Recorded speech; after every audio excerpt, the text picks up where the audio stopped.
Hey, what's up guys? Welcome back to the channel. My name is Frank Mularcik, and in this video we're going to be looking at yet another aspect of my dividend tracking spreadsheet that I have here in Google Sheets. So today we are going to be looking at the dividend payments and the various pivot tables and graphs that I make from my dividend payments.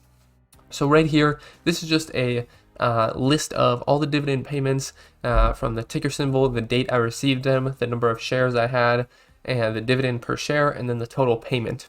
So I list all those out, and I actually don't really enter these manually. I have a Python script that uses a CSV of my transactions every month from Fidelity, and it just puts all the dividends in the right spot.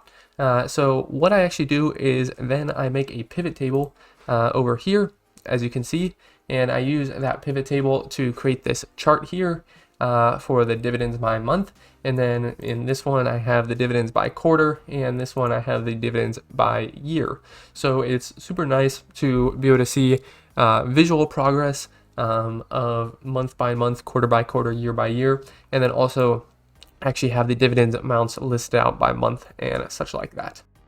So we're actually going to walk through step by step of just how to create a pivot table, and we're going to do it for this monthly dividend. So how to create this table and this graph here. So what you want to do is go to your list of dividend payments like this and just select them all, and you want to make sure that you're selecting the headers at the top here, like ticker, date, payment, stuff like that. And then you're just going to go to insert here and pivot table, and then it's going to prompt you whether you want to insert it to a new sheet or existing sheet. I normally just do new sheet, and it's going to create this table here in a new sheet. And so you're going to have to add some rows and values. So what you want to do is add rows and select the date, which is that header that we made sure to add. And the odd thing here is it's going to add every single date that we received the dividend. Well, we want to aggregate those by rows. So what we can do is just click in any one of the dates and then right click on the cell and create something called a pivot date group. And then what we want to do is choose year month, and then it's just going to list every single year and month. So March 2020, April 2020, and then we get to 2021, January 2021, February 2021. So it's going to list every single month and differentiate those by years, so that when we get to the next year, it doesn't just add it into the previous year's values. So that's a list of all the months, and then we want to add in the values, which are going to be the actual payments. And hopefully you guys can see this. Hopefully my head isn't in the way here, but we're going to add in the values, and let me change this real quick. Hopefully that helps. So we're going to add in the values, which is going to be the actual payment. And then once we add that in, and it's basically these are the sum of dividends I received in March 2020, April 2020, etc.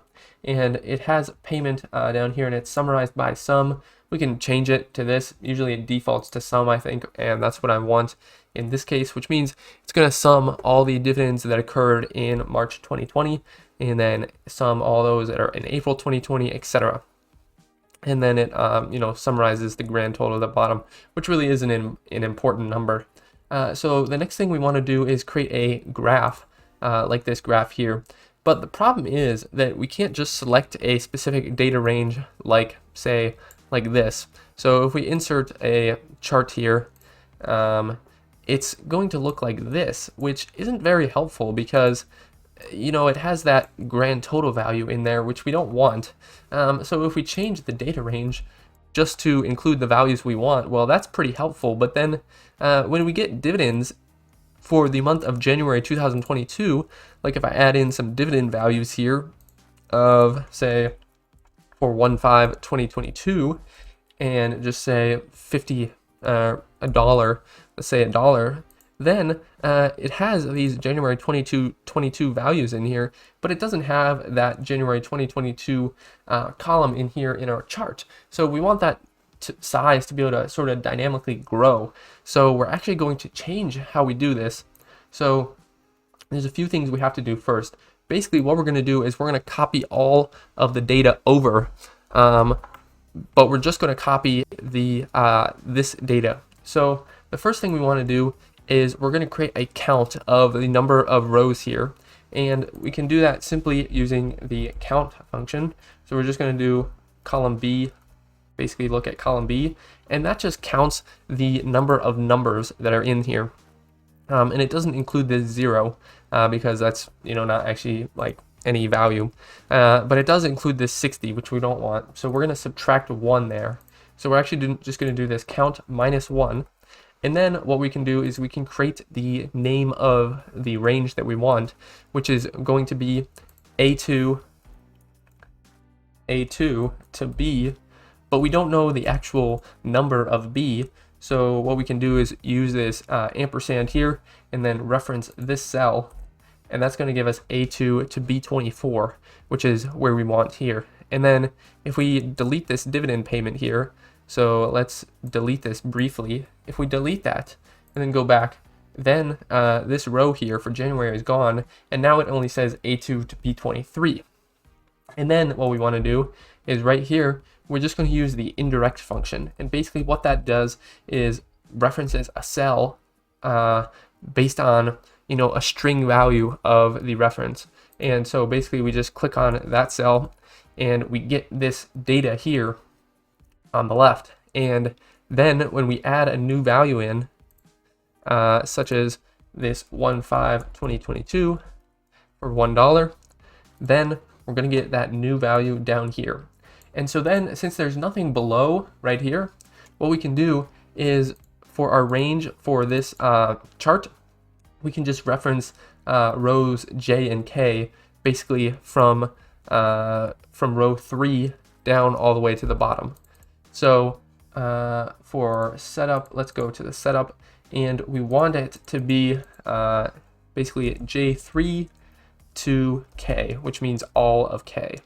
And so what that does is it's going to dynamically be able to dynamically look at all these dividend payments as they grow.